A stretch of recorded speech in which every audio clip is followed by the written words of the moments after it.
AP Congress వ్యవహారాల incharge Congress MP మాణిక్యం ఠాకూర్ విజయవాడకు వచ్చారు. ఏపీ కాంగ్రెస్ పార్టీ రాష్ట్ర వ్యవహారాల ఇన్ఛార్జ్గా బాధ్యతలు చేపట్టిన తొలిసారి విజయవాడకు వచ్చారు.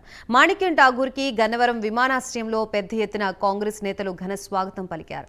ర్యాలీగా విమానాశ్రయం నుంచి కాంగ్రెస్ కార్యాలయానికి తీసుకువెళ్లారు.